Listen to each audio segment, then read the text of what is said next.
Boa noite, irmãos. Graça e paz. Tá lá no fundo, Isso, por favor. Graça e paz do Senhor Jesus ao seu coração. Amém? É uma imensa alegria estar aqui depois de uma semana de muitas lutas, batalhas travadas. Até ontem eu estava comentando com algumas pessoas um pouco do cansaço, do desgaste. Alguém comentou assim: pastor, mas o senhor é novo, hein? Eu disse: eu sou, graças a Deus, ainda sou. Mas as batalhas, irmãos, não esqueça isso. As batalhas da vida, as batalhas do ministério, elas nos desgastam. Todo guerreiro que enfrenta batalhas, ele também sai ferido. Mas louvado seja Deus, que nos sustenta na batalha e nos dá vitória. Amém? É por isso que eu estou aqui. Quero ler junto com vocês. Será que dá para apagar essa luz para o pessoal observar com mais nitidez o tema? Enquanto isso, vá abrindo a sua Bíblia nesse texto bíblico, lá do Antigo Testamento, livro de Neemias. Isso, obrigado. Nós vamos ler esse tema juntos daqui a pouco. Neemias capítulo 1, versos 1 ao 4. Pastor, não sabia, tem livro de Neemias na Bíblia? Tem sim, querido, viu? Vai lá, Antigo Testamento, Neemias capítulo 1. Na realidade é interessante estudar todo o livro de Neemias, porque ele tem um pano de fundo histórico muito importante para a gente entender. Eu, na realidade, aqui, em 40 minutos no máximo, acelera aí, pastor. Eu vou tentar, irmãos, abordar alguns aspectos, mas é interessante você ler e estudar todo o livro de Neemias, tá bom? Capítulo 1, verso 1 ao 4, eu vou ler na versão NVI, que é a nova versão internacional. É tão legal, a igreja hoje é tão chique, tem tantos privilégios, irmãos, e um deles é as versões bíblicas. A gente pode escolher, lá em casa mesmo tem uma porção delas para a gente escolher. Hoje eu vou ler na NVI, amanhã eu vou ler na Revista Atualizada, depois de amanhã eu vou ler na NVT, a nova versão transformadora, e assim vai. Mas no início da igreja, ainda hoje, a igreja perseguida, eles separam. Nossa Bíblia é assim, né? Vixe, desculpa, a minha, como é que já está? Mas a nossa Bíblia é assim, ela é encadernada, bonitinha. Daí a gente pode ler os 66 livros, 39 do Antigo, 27 do Novo, sem ninguém nos perturbar. Mas a igreja perseguida, irmãos, principalmente no Oriente Médio, sabe o que eles fazem?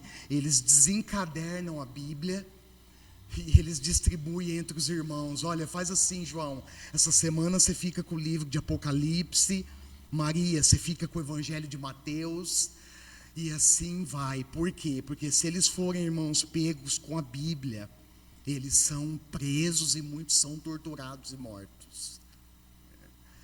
Mas nós temos o privilégio de escolher a versão, e temos a liberdade de ler e estudar a Bíblia em todo tempo e em todo lugar.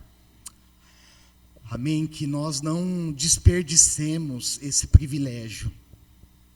Neemias 1, 1 ao 4 está registrado assim: palavra de Neemias, filho de Acalias, no mês de Quisleu, no 20º ano, enquanto eu estava na cidade de Suzã, Hanani, um dos meus irmãos, veio de Judá com alguns outros homens. E eu lhes perguntei acerca dos judeus que restaram, os sobreviventes do cativeiro, e também sobre Jerusalém. E eles me responderam: aqueles que sobreviveram ao cativeiro, presta atenção, aqueles que sobreviveram ao cativeiro, estão lá na província, passam por grande sofrimento e humilhação. O muro de Jerusalém foi derrubado e as suas portas foram destruídas pelo fogo. Quando ouvi essas coisas, sentei-me, olha a reação de Neemias, sentei-me e chorei. Passei dias lamentando-me, jejuando e orando ao Deus do céu. Então eu disse, vamos ouvir a oração dele? Vamos ler? É tremenda. Senhor Deus dos céus, Deus grande e temível, fiel à aliança e misericordioso com os que te amam e obedecem aos seus mandamentos. Que os teus ouvidos estejam atentos e os teus olhos estejam abertos para a oração que o teu servo está fazendo diante de ti, dia e noite, em favor dos teus servos, o povo de Israel. Confesso os pecados que nós, os israelitas, temos cometido contra ti. Sim, eu e o meu povo temos pecado. Agimos de forma corrupta e vergonhosa contra ti. Não temos obedecido aos mandamentos, aos decretos e às leis que deste ao teu servo Moisés. Amém. Esse é o texto bíblico e o tema é esse que você está visualizando no telão. Será que nós podemos ler juntos? Vamos lá? 1, 2, 3. Reconstruir muros envolve inspeção, confissão e união. Muito bem, reconstruir muros envolve, irmãos, mais do que isso. Nós vamos ver algumas coisas aqui, mas envolve principalmente inspeção, ou seja, observação, confissão e união. Queridos, nós estamos num momento importante e decisivo para a nação brasileira, não é mesmo? Já passou o primeiro turno das eleições. Obrigado. Que alegria te ver aqui, viu, Fagner? Que bom. Faz tempo que a gente não se encontra, hein? Pois é, seja sempre muito bem-vindo, viu? Você é parte dessa família de Deus. Amém? O primeiro turno já passou, nós estamos indo para o segundo. E infelizmente o cenário que nós observamos não é nada animador. Pelo contrário, vemos se desenhar um cenário marcado por uma concentração de preconceito social, político e religioso. Um cenário, irmãos, caracterizado por discursos de ódio e intolerância. Se você recebe vídeos desse nível, eu quero te dizer, não se assuste. Essas semanas atrás mesmo eu recebi um que destilava ódio e intolerância política e religiosa, mas nós não devemos nos assustar, irmãos.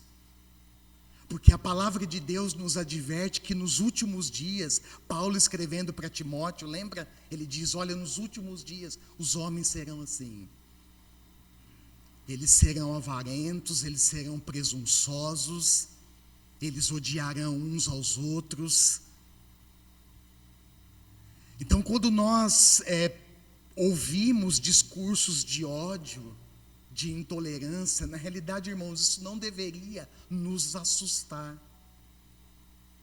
Antes, isso deveria gerar em nós um sentimento de tristeza.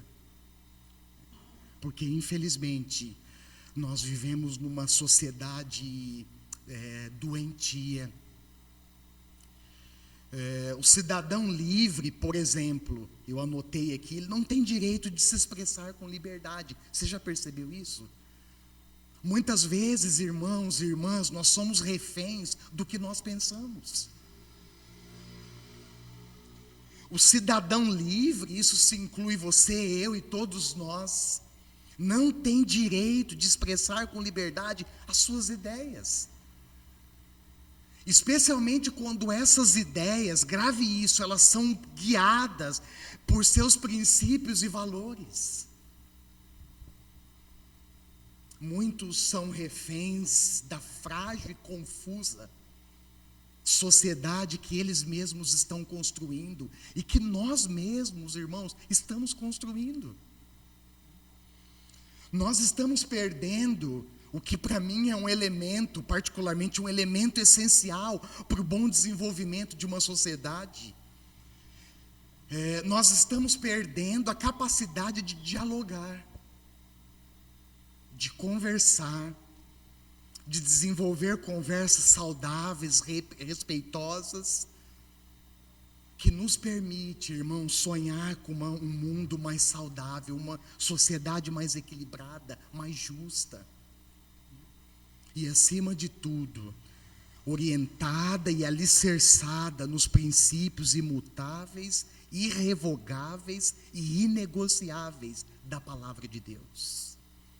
Essa semana atrás eu levantei uma questão para um pastor amigo, alguém que eu admiro demais, sobre a polarização política que a própria igreja está envolvida. E ele respondeu para mim uma coisa muito interessante, que eu confesso para vocês, já faz uma semana que eu estou degustando o que ele me respondeu, e estou tentando processar e entender isso. Ele disse: olha, na minha opinião, a igreja se perdeu, ela se polarizou, quando ela deu a César o que é de Deus. E nós precisamos entender, irmãos, que nós não podemos, a igreja não negocia os valores da palavra de Deus. Nós não podemos entregar de bandeja a César o que é de Deus. E a igreja, infelizmente, quando ela permite quando ela permite que o nosso posicionamento político, por exemplo, determine, irmãos, a nossa comunhão, determine aquilo que nós acreditamos, que nós temos como princípios e valores imutáveis, irrevogáveis e negociáveis da palavra de Deus, nós simplesmente estamos dando a César o que é de Deus. E quando isso acontece, irmãos, nós corremos o risco de nos dividir. E quando nós nos dividimos, nós estamos em pecado contra a palavra de Deus. Porque se você olhar para as Escrituras, você vai aprender que a unidade da igreja não somos nós que construímos. Sabe de onde que vem? Ela vem de Deus. É o Espírito Santo, irmãos, que promove a unidade do corpo. E essa unidade do corpo, ela é tão importante, ela é tão essencial, porque ela é a nossa prova de amor para Deus, ela é a nossa prova de amor uns pelos outros, e essa unidade é um testemunho poderoso e efetivo para aqueles que estão lá fora. Para aqueles que estão arrasados, despedaçados lá fora, mas que ainda enxergam na igreja uma instituição divina, coluna e baluarte da verdade, uma chama de esperança nesse mundo perdido. E eu pergunto para você que está aqui me ouvindo agora, aqueles que vão acompanhar o vídeo pelo canal do nosso YouTube: quem é a igreja, irmãos? A igreja somos nós. Amém? Olha para a pessoa que está do seu lado e afirma isso para ela. Fala assim: meu irmão, a igreja é você. A igreja sou eu, a igreja é você, a igreja somos nós. Irmãos, Deus nos chamou. E na riqueza da diversidade, o Espírito de Deus promove a unidade. E isso é maravilhoso. Isso é maravilhoso.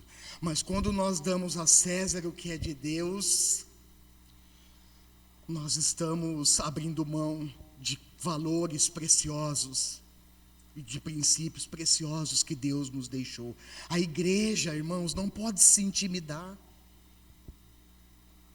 muito menos se perder em meio a muitas vozes confusas, que ecoam com poder de influência muito grande nesses dias.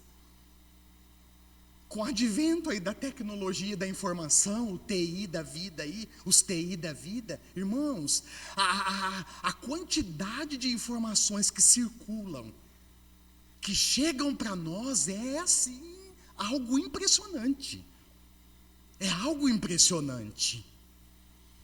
E nós, nesse meio, estamos ouvindo um turbilhão de vozes, uma pluralidade de vozes.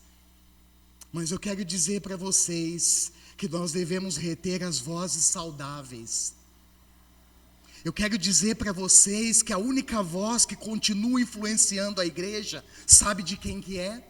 É a voz do Jesus Cristo, o nosso bom pastor. Irmãos, vozes, por mais influentes que sejam, por mais status que possuam nessa sociedade, não pode influenciar e intimidar a igreja. Nós precisamos ouvir a voz do nosso Senhor Jesus Cristo. Ele é o nosso bom pastor. Em João 10, 4 e 5, Jesus diz: eu sou bom pastor. As minhas ovelhas me seguem porque elas conhecem a minha voz, mas elas não seguirão o estranho, antes elas fugirão dele, porque não reconhecem a sua voz. A igreja, irmãos, precisa desenvolver uma voz profética nesse tempo. E profética não no sentido de novas revelações. Por quê, pastor? Ainda que Deus, na sua soberania, na sua autoridade, no seu poder, Ele levante vozes, irmãos, proféticas nesse tempo. Mas nós já temos a maior revelação de todas, escrita nas nossas mãos, é a palavra de Deus. E a igreja precisa ter uma voz profética nesse sentido, de ser fiel na proclamação do Evangelho. Profética no sentido de denunciar toda idolatria. Profética no sentido de denunciar todo esquema de corrupção. É triste, irmãos, quando nós pregamos isso e vemos a igreja fazendo isso. A igreja envolvida em escândalos, liderança da igreja envolvida em escândalos. Profética no sentido de denunciar, de expor toda mentira, todo mal causado pelos homens, não importa a posição que eles ocupem. E foi exatamente isso que os profetas fizeram. Abre comigo a sua Bíblia, por favor, no livro de Jeremias. Olha só, irmão, eu vou citar um exemplo para vocês. De todos os profetas que Deus levantou no Antigo Testamento, eu vou citar um exemplo para vocês. Abre lá, Jeremias capítulo 5, verso 7. Deus levanta Jeremias num contexto de conturbação social, política e religiosa muito grande. O povo de Deus estava mergulhado numa idolatria profunda. O povo de Deus estava mergulhado numa disfunção social, religiosa muito grande. E vocês já perceberam ao longo da história, pode olhar para as Escrituras. Quando a nação, irmãos, principalmente o povo escolhido de Deus, o povo da aliança, se perverte, começa a se desviar do caminho, o que Deus faz? E sabe como é que eu enxergo Deus levantando os profetas? Um sinal do seu amor. Eu vejo, irmãos, graça de Deus ao levantar profetas. Porque esses homens ao longo da história foram levantados para trazer a nação de volta, para aprumá-los no caminho do Senhor. E olha só, Jeremias 5:7. Por que deveria eu perdoar-lhe isso? Seus filhos me abandonaram e juraram por aqueles que não são deuses. Embora eu tenha suprido as suas necessidades, eles cometeram adultério. e frequentaram as casas de prostituição. O profeta está denunciando, logicamente tem um contexto por trás disso, mas ele está denunciando, irmãos, a idolatria do povo. Quer ver? Olha só, Jeremias 5, 30 e 31, um pouquinho para frente. Uma coisa espantosa e horrível acontece nesta terra. O que é essa coisa horrível e espantosa? Os profetas profetizam mentiras. Os sacerdotes governam por sua própria autoridade. E o povo? Olha lá, irmãos, a reação do povo. E o meu povo gosta dessas coisas. Mas o que vocês farão quando tudo isso chegar ao fim? O que o profeta está denunciando aqui? Responde para mim, queridos. A corrupção de quem? Dos próprios sacerdotes de Deus. Lembra que eu falei agora há pouco? Não importa a posição. Não importa o status social, político. A igreja, irmãos, ela precisa desenvolver uma voz profética no sentido de denunciar todo pecado, toda mentira, toda prática corrupta. Quer ver mais? Olha lá, Jeremias 6, 13 e 14, um pouquinho para frente. Desde o menor até o maior, todos são gananciosos. Profetas e sacerdotes, igualmente, todos praticam engano. Eles tratam da ferida do meu povo como se não fosse grave. Paz, paz, dizem, quando não há paz alguma. Olha só. E se você for seguir ao longo aí do livro dos profetas, você vai perceber, irmãos, que os profetas denunciaram o pecado, denunciaram a ganância, a corrupção, e os profetas foram instrumentos de Deus para trazer o povo de volta. A igreja, ela possui uma identidade única e distinta. Nós estamos no mundo, irmãos, grave isso, mas nós não somos do mundo.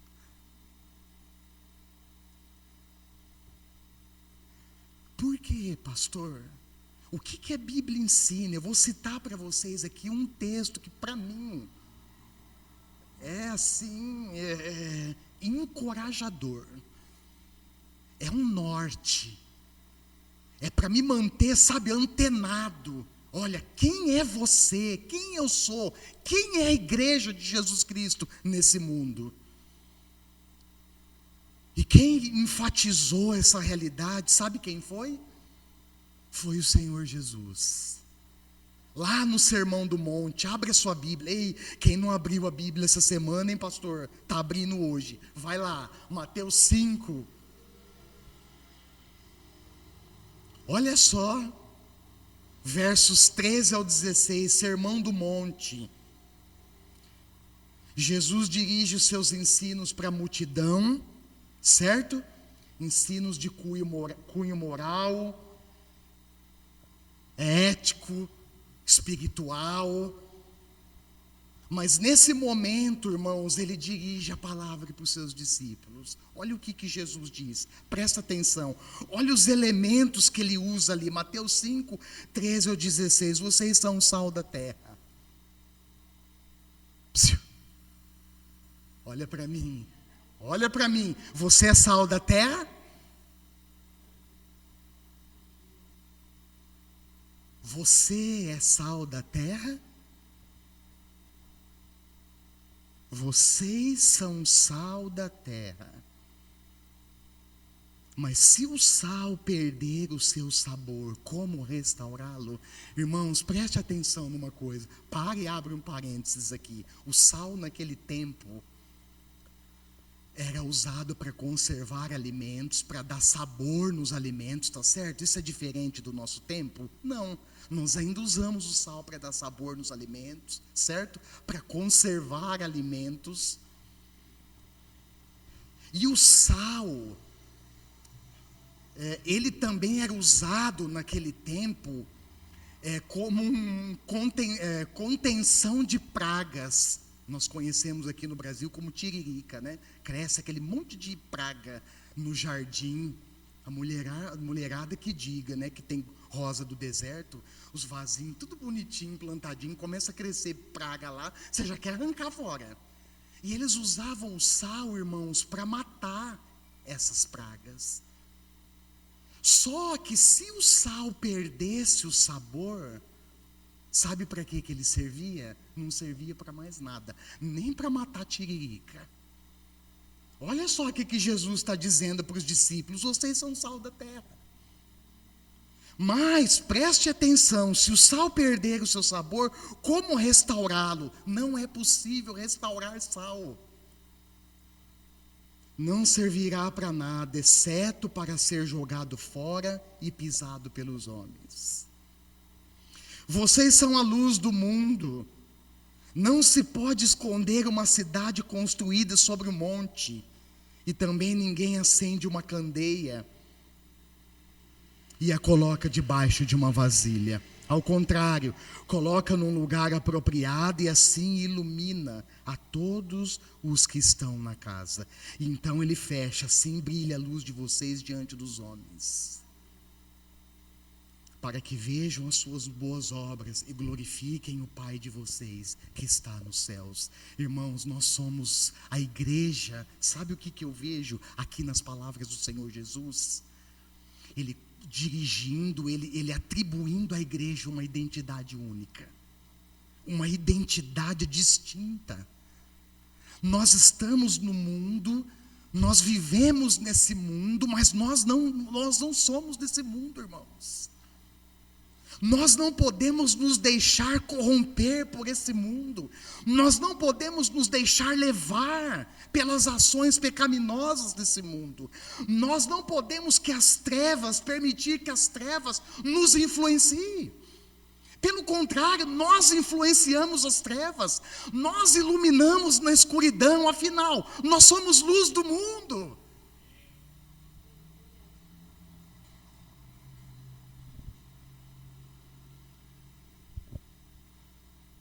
Ainda tem gente, irmãos, eu não sou nada contra isso, tá? Eu respeito o pensamento de todos e estou aberto para dialogar com todos, tá? Mas ainda tem pessoas, irmãos, que acreditam que a estrutura política é o que vai dar um sabor, que os nossos sistemas governamentais é o que vai dar um sabor extra para a sociedade. Mas eu acredito que quem pode dar um sabor no mundo de dissabor, sabe quem é? É você e eu, é a igreja. A igreja, irmãos, preste atenção nisso, ela é os olhos, os ouvidos e a boca de Deus nesse mundo. Porém, se esses olhos estiverem fechados, os ouvidos tapados e a boca fechada, que diferença nós faremos?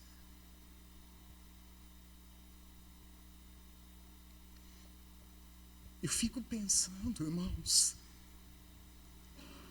o poder, a dimensão de uma igreja unida. Ainda hoje, à tarde, clamando ao Senhor, eu pedi perdão para Deus, porque nós somos, irmãos, uma igreja desunida. Nós achamos que nós não estamos divididos, mas nós estamos, irmãos. Pastor, quando é que nós nos dividimos nesse contexto atual? Repito, quando nós entregamos para César o que é de Deus. Quando nós permitimos, irmãos, que o nosso posicionamento político cause rancor, divisão, feridas no corpo.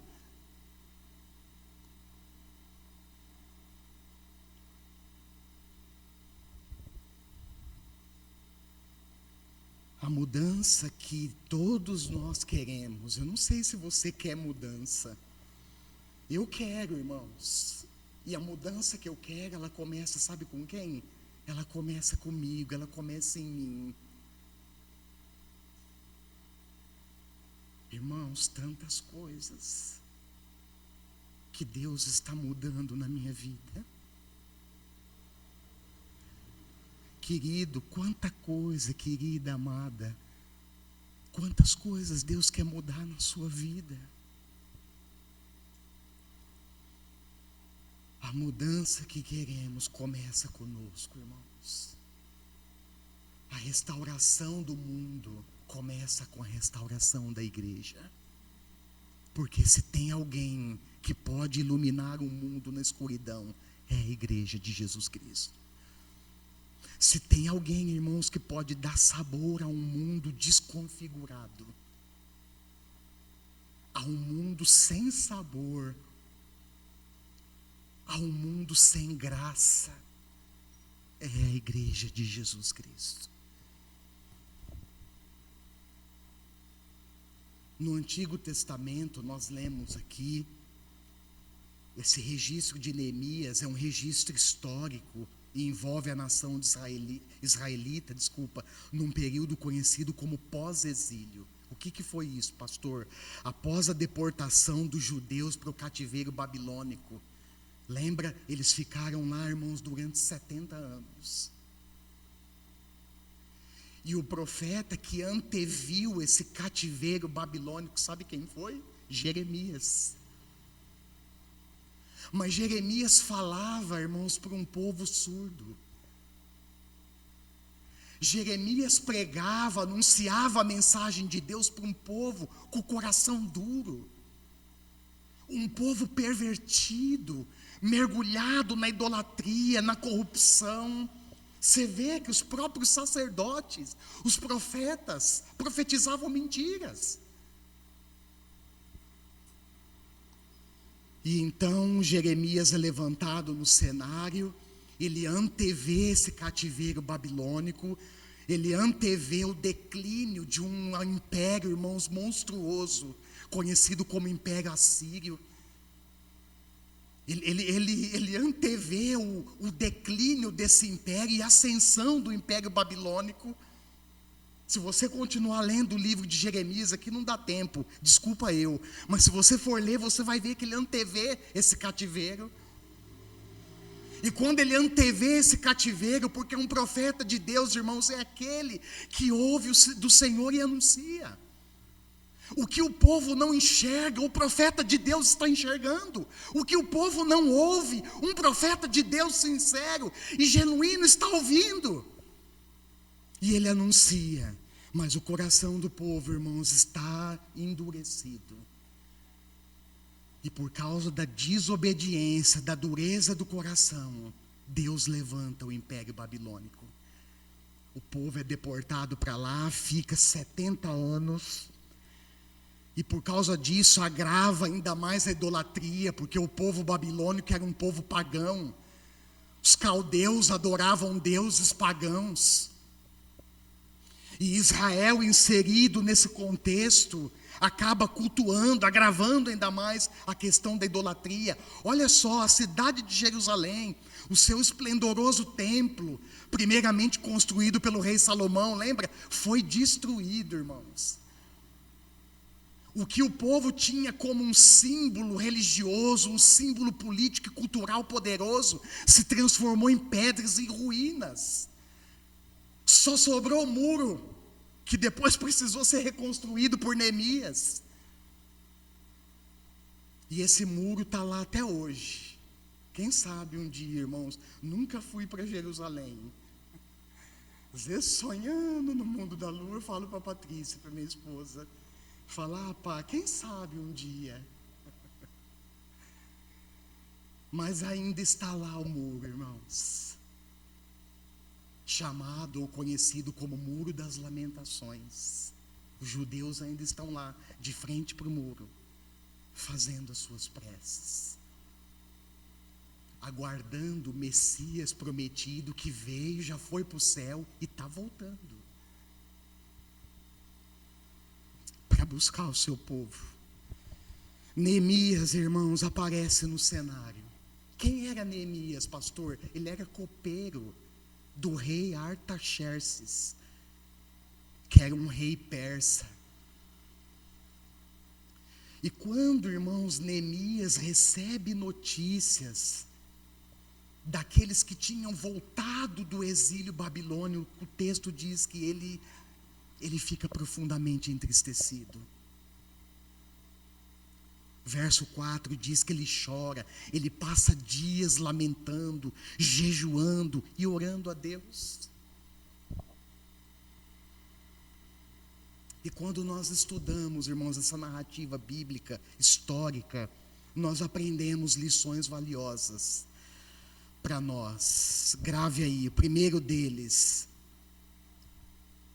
é que para reconstruir muros, nós precisamos confessar pecados. Olha para a pessoa que está do seu lado, não deixa ela cochilar não. Fala para ela assim, olha para ela e fala assim: irmão, o pastor já está acabando. Aguenta aí. Aguenta a mão. Pega lá. A primeira coisa que nós precisamos fazer para reconstruir muros, irmão, é confessar pecados. Olha só Neemias 1, volta lá, se você saiu do texto como eu, desculpa. Volta lá, Neemias 1, versos 6 e 7. Olha o que Neemias faz. Neemias 1, 6 e 7. Opa. Olha lá. É oração dele, que os teus ouvidos estejam atentos, os teus olhos estejam abertos para a oração que o teu servo está fazendo diante de ti, dia e noite. Em favor dos teus servos, o povo de Israel. Confessa os pecados que nós... Pecado é confessado, irmãos, no plural aqui. Ele precisa ser confessado no singular, mas aqui ele é confessado no plural. Olha, perdoa, confessamos os pecados que nós, os israelitas, temos cometido contra ti. E nós precisamos lembrar, irmãos, que quando confessamos pecados da nação, nós confessamos os pecados da igreja. A confissão, além de ser um exemplo de humildade, de reconhecimento, ela é um princípio bíblico. A confissão, grava isso, ela nos conecta com o coração de Deus. A confissão, ela é essencial para obtermos o perdão de Deus. Você quer ser perdoado dos seus pecados? Você quer ver Deus purificando a nossa nação e perdoando os nossos pecados? Se coloca no caminho da confissão. E esse princípio foi muito bem estabelecido pelo apóstolo João lá na sua primeira carta. Se você for comigo lá no finalzinho da Bíblia, primeira carta do apóstolo João, capítulo 1, a partir do verso 5, olha o que ele está escrevendo. Esta é a mensagem que dele ouvimos e transmitimos a vocês: Deus é luz, nele não há treva alguma. Se afirmamos que temos comunhão com ele, mas andamos nas trevas, mentimos e não praticamos a verdade. Se porém andarmos na luz, como ele está na luz, temos comunhão uns com os outros, e o sangue de Jesus, o seu Filho, nos purifica de todo pecado. Verso 8, se afirmarmos que estamos sem pecado, enganamos a nós mesmos, e a verdade não está em nós. Se confessarmos os nossos pecados, Ele quem? Deus é fiel e justo, para nos perdoar os pecados e nos purificar de toda injustiça. Jesus Cristo, irmãos, é a propiciação pelos nossos pecados. E não só pelos nossos. João vai falar lá na frente, capítulo 2, verso 1 e 2, mas também pelos pecados de todo mundo. Então, o primeiro aspecto, o primeiro passo para reconstruir muros, isso seja a nível social, seja a nível eclesiástico, a nível vida de igreja, vida de comunidade cristã, nós precisamos, irmãos, confessar pecados. Segunda lição que nós aprendemos nesse texto, Neemias 2, versos 11 ao 17. Volta lá de novo para Neemias. Neemias 2, agora capítulo 2, versos 11 ao 17. Segunda coisa, o que é? Inspecionar, examinar com grande atenção os problemas da sociedade, os problemas da igreja.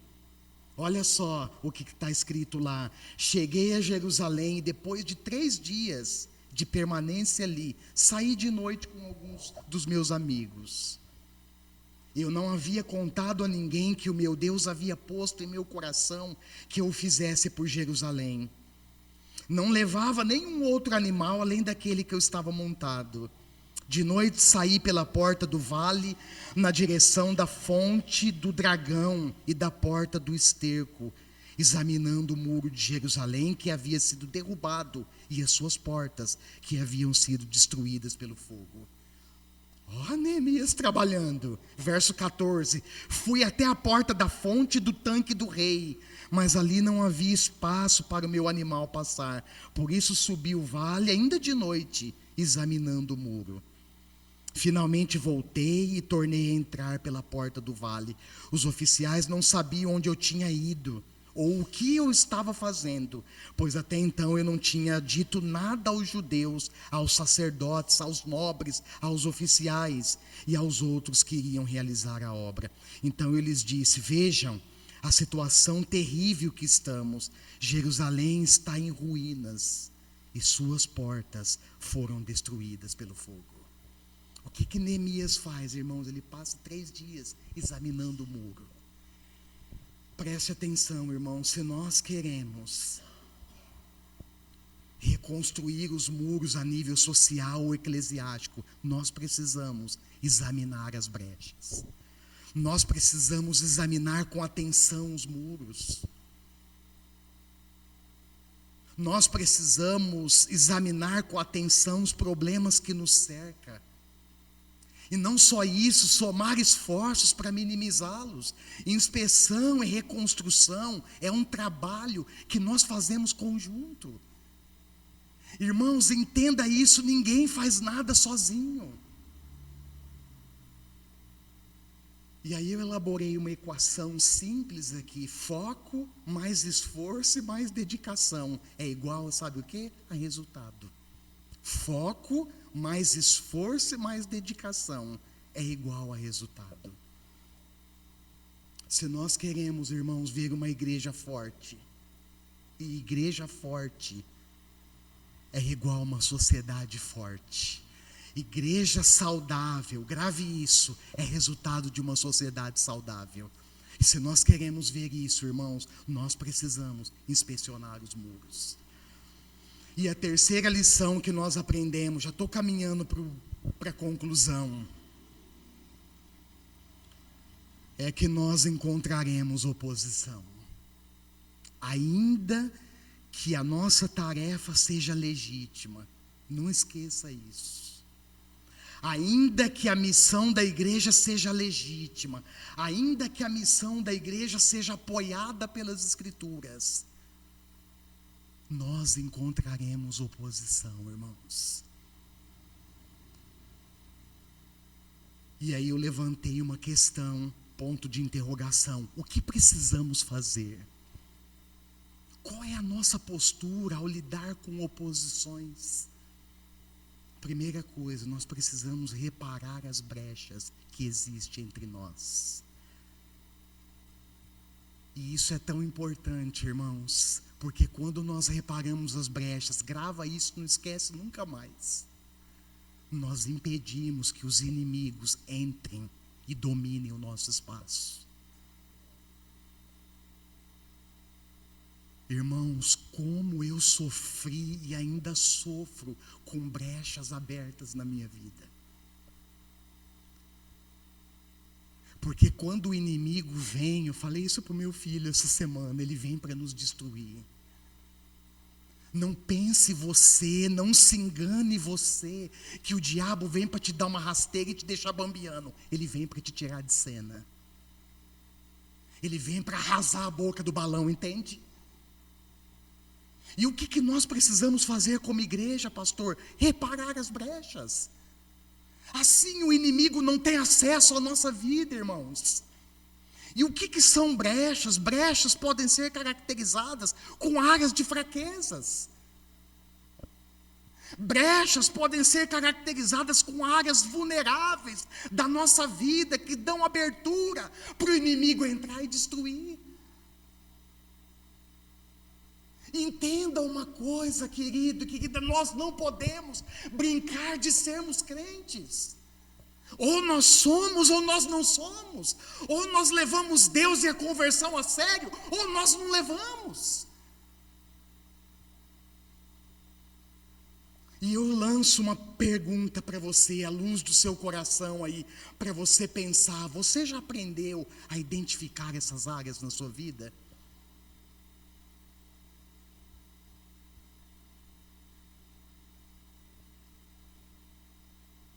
Você sabe quais são as suas áreas de vulnerabilidade?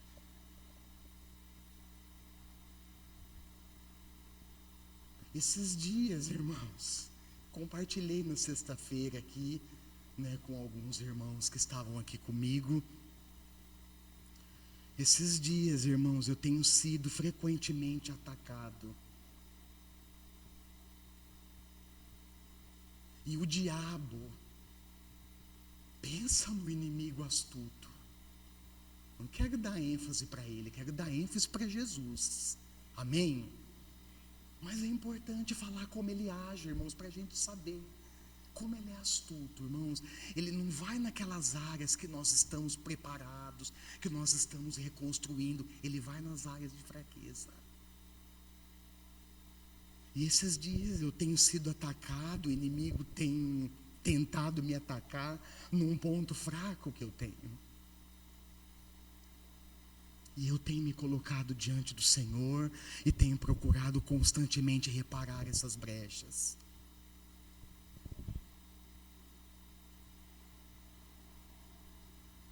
E o último ponto, o que precisamos fazer?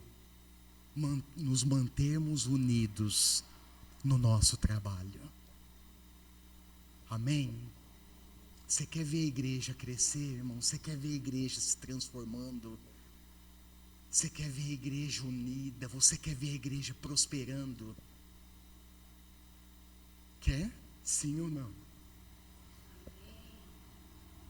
Nós precisamos unir forças. Precisamos unir forças, irmãos. Deus não me trouxe aqui para realizar o trabalho sozinho. Sabe por quê? Porque Ele sabe que eu não tenho condições nenhuma disso. Deus nos chamou, irmãos, para trabalharmos juntos. Nos mantermos unidos para o trabalho. O capítulo 3 de Neemias, eu vou passar rapidinho porque não dá mais tempo, mostra exatamente isso. Neemias mobiliza os líderes da comunidade, começando pelo sumo sacerdote, Eliacibe, reúne os seus colegas sacerdotes, começa o trabalho, e o trabalho foi um mutirão abençoado, irmãos. Sabe aqueles mutirão abençoado, onde todo mundo veste a camisa, onde todo mundo arregaça as mangas e vai ao trabalho? Foi isso que Neemias fez, com os líderes, com a comunidade de Judá, com aqueles que sobraram do cativeiro. Ele reúne a turma, inclui levitas, governadores.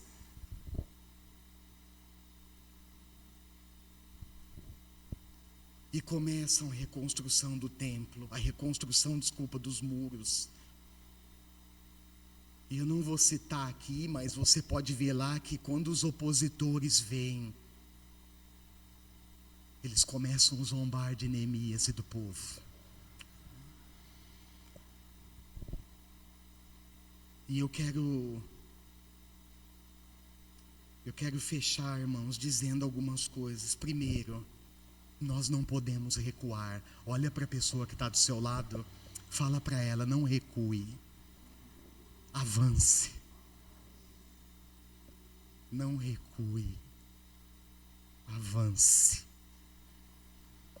Ainda que a obra seja grande, ainda que haja desgaste, a nossa perspectiva, irmãos, e confiança, elas devem estar apoiadas em Deus. Amém? Eu falei do cenário político, um pouquinho. Daqui a pouco tem o segundo turno, irmãos.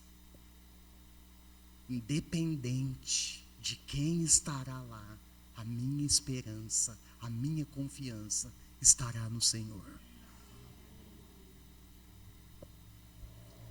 E eu quero fechar dizendo que, afirmando com convicção o que eu vejo repetir nas escrituras ao longo da história. Primeiro, Deus nunca fica sem voz ativa na história. Ainda, irmãos, que a gente olhe para o cenário e não veja esperanças. Deus sempre tem voz ativa na história. Deus nunca permanece inerte, irmãos, na história da humanidade. Talvez os ímpios olhem, aqueles que não temem a Deus, que não temem a sua palavra, olhem e zombem de nós, zombem da igreja. Mas eu tenho certeza, irmãos, o Senhor é o Senhor da história. Ele nunca permanece inerte, parado. Irmãos, Deus está agindo. E se tem um povo nesse mundo que precisa perceber o agir de Deus, somos nós. Eu pergunto a você, o que você tem percebido? Deus tem agido na sua vida? Deus tem agido na sua família, no seu trabalho, no seu contexto familiar, relacional? Deus tem agido? Irmãos, Deus tem agido no Brasil.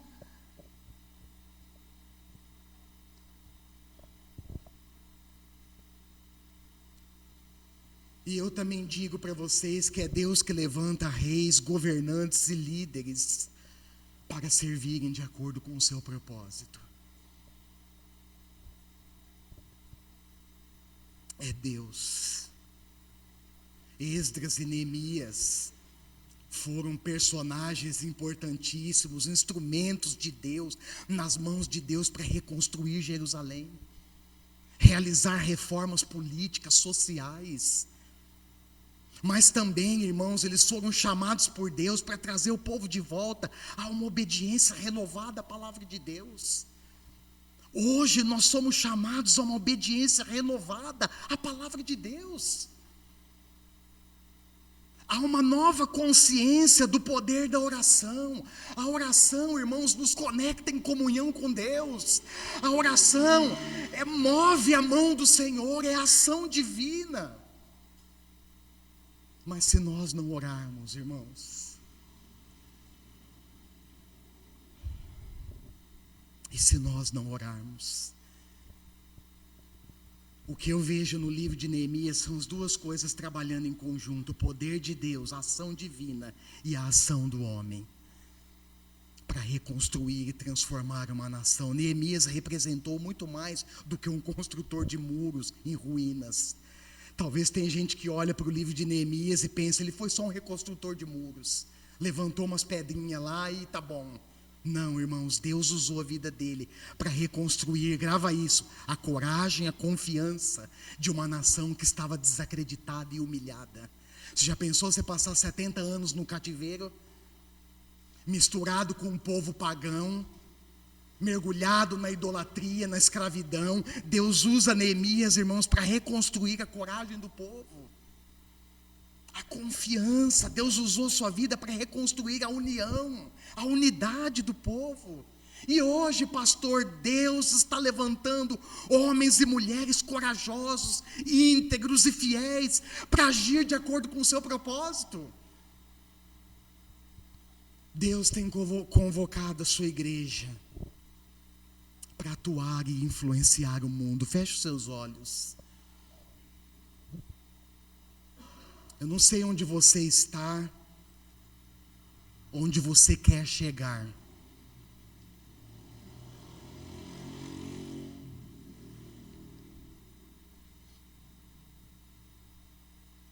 Eu não sei qual a sua consciência da importância da oração, da importância de reparar as brechas, da importância de trabalharmos unidos,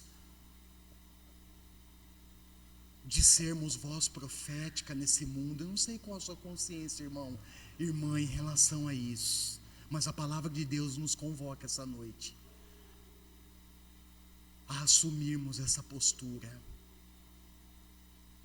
Deus quer usar a sua vida, Deus quer usar a minha vida Deus quer levantar Neemias nesse tempo, irmãos. Pessoas que reconstruam muros. Pessoas que denunciem toda forma de corrupção, de pecado. Pessoas alinhadas e comprometidas com a tua palavra, com o teu reino. Deus está levantando e vai continuar levantando Neemias nesse tempo.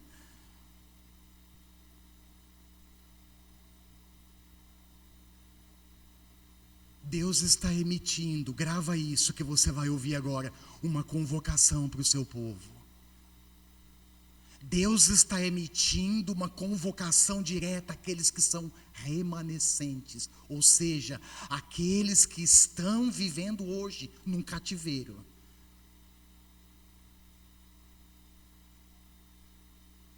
Irmãos, preste atenção.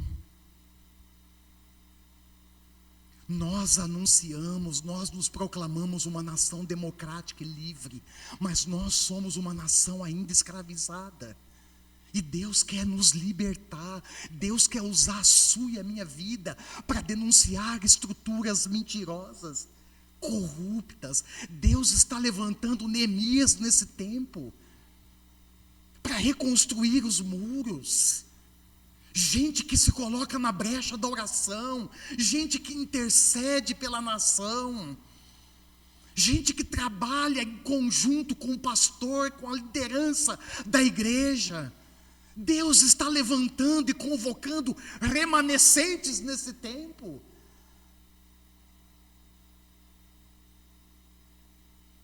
E eu quero, essa é a minha resposta para Deus, irmãos, diante de tudo que eu ouvi.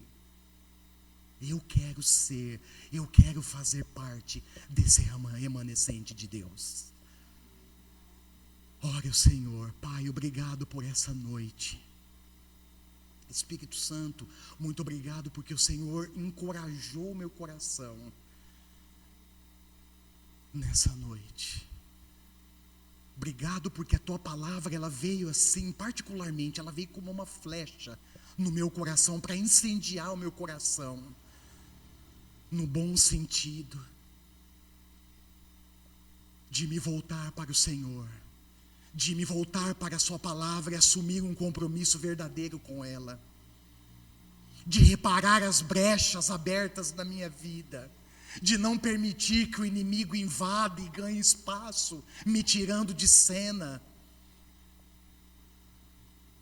O Senhor está me convocando, a sua palavra veio me encorajando, Senhor, nessa noite, a confessar os meus pecados, a confessar os pecados da igreja, os pecados da nação do Brasil.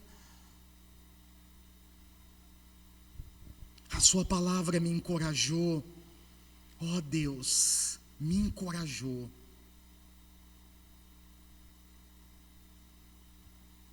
No sentido de que devemos manter a posição e usarmos as armas certas. Nós não precisamos ter medo do inimigo. O nosso Deus já nos disponibilizou as armas necessárias para vencê-lo. Senhor, ajuda-me, fortalece a minha fé. Senhor, ajude os meus irmãos e irmãs que estão aqui, fortalece a fé deles, fortalece.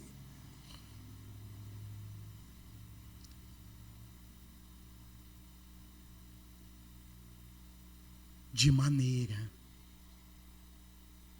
que sejamos, de fato e de verdade, Neemias nesse tempo.